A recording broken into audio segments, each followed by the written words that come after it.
At this clinic in Hawaii, nature is the medicine. You could take a deep breath and sound on and step into a lush tropical forest tucked into a valley alongside soaring mountains not far from Oahu's southern coast.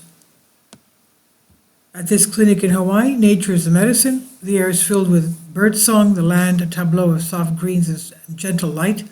And this is Ho'oulu Aina, a 100-acre preserve with an unusual twist, linked to a community health center. It's a place where patients come to heal the land and themselves. As climate change accelerates, the Trump administration abandons the fight. Ho'oulu Aina is an example of how people in all 50 states, red and blue, working to restore land, clean up waterways, cut pollution, and protect wildlife. 20 years ago, Ho'oulu Aina was neglected, overrun with garbage and invasive plants, but today it's thriving. And the volunteers and patients who spend long hours there, removing non-native plants and growing vegetables, fruits, and herbs, have experienced a restoration of body and soul. There is growing research that shows how spending time in nature can improve mental, physical, and cognitive health, something that the steward of Ho'oulu Aina have seen firsthand. Older people once depended on canes and walkers have regained some mobility. Diabetics have seen their glucose levels drop. Depressed teens have grown bright-eyed. In Hawaiian, the name Ho'oulu Aina means to grow because of the land, and they have.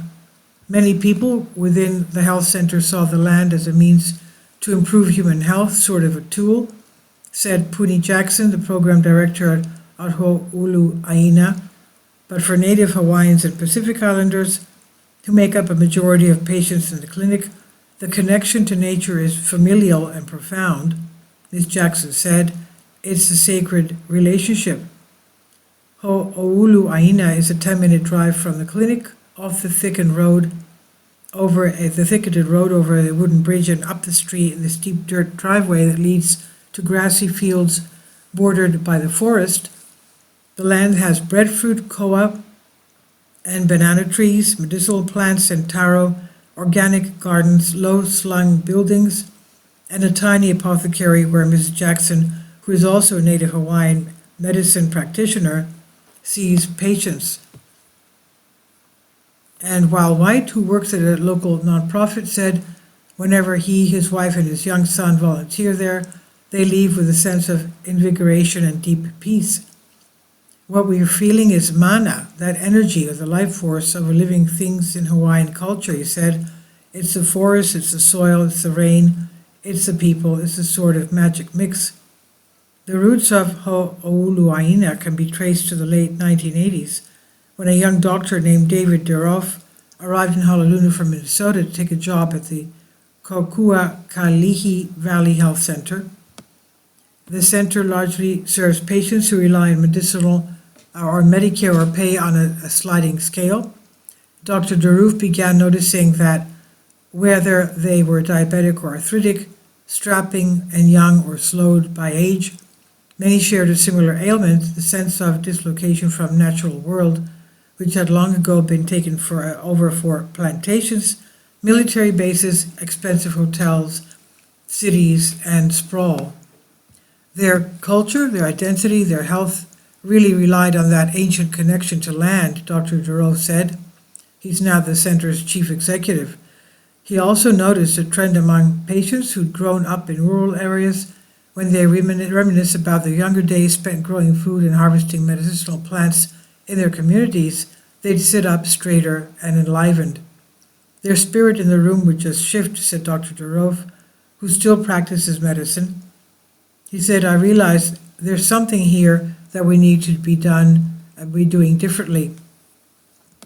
Kokoa Kailihi Valley offers medicinal behavior and dental care, as well as outreach programs like Bike Exchange, and is funded in large part by philanthropic and charitable foundations, private donors, and a small amount of federal and state support. In the early 2000s, at the urging of his patients and people in the community, Dr. Durof and his colleagues began looking for land where patients could garden. In the meantime, deeper in the valley, the land that would become Ho'olu'aina was not doing so well. It was part illegal dump and part jungle, a tangle of non-native plants and rusted-out cars. Decades later, it had been used as a nursery, its earth mined for potting soil and planted with exotic species that eventually ran riot. And next, it was slated to become luxury housing until the plan failed. In the 1970s, as Native Hawaiians reclaimed their language and culture, a group devoted to the local custom of wild pig hunting joined a family of postal workers to successfully push for the land to be conserved, but there was no funding, and by the 2000s the site was choked with refuse, home to strung-out drifters, and had a menacing air that frightened local children. In 2005, the state agreed to lease the land to the health center, and the slow, steady progress, the process of restoration began. And from the start, there were auspicious signs. Among the first volunteers to show up and tackle the debris was a group of older Japanese and Chinese men from the local Lions Club. So did young Samoans and Pacific Islanders who lived in public housing, where gangs were rife. Here were these two groups that had never had anything to do with each other than distrust, Dr. Durof recalled. But by day's end, he said, you could hear these older men going, hey, these kids, not so bad. The first patient Durof brought to the preserve turned to him after arriving and announced, I'm home. A group of seniors, all diabetics, came to weed and plant, and in the exam room, they had appeared frail and elderly, but in the preserve, they sang and laughed as they swung machetes. Dr. Durof said later they proudly brought food they had grown home to their families. Their blood pressure, glucose levels, and other health indicators improved, he said. And the land grew healthier. Invasive vegetation was replaced with native trees and plants. Food grown in the organic gardens was distributed to the community. Outside advice that ran contrary to traditional native practices, such as using herbicides, was disregarded, and non-native trees were often kept standing or later carved into canoes. Now, if the root of the respective living things and the root of the respective living things and systems, said Heather McMillan, an urban community forester at the Hawaiian Department of Land and Natural Resources.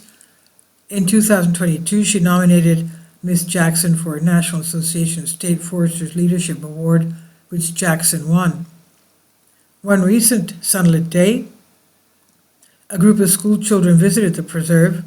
After singing a chant in Hawaiian, they picked and rinsed baskets of native turmeric, carefully laid the stubby orange roots on a picnic table to dry, and the apothecary, Mrs. Jackson, tended to a family reeling from a miscarriage. In the late afternoon, staff, volunteers, and the children began gathering to tell stories and drink awa or kava, a traditional medicinal drink. And among them was Scott Gorland, 58, who was hired at Ho'olu'aina in 2011. After volunteering there, he had a painful past. His mother died when he was 13 after she spent some time in prison. My whole existence was just pain and trauma, and this was the first place I felt any type of healing taking place, said Mr. Gorlo, who is the operations manager.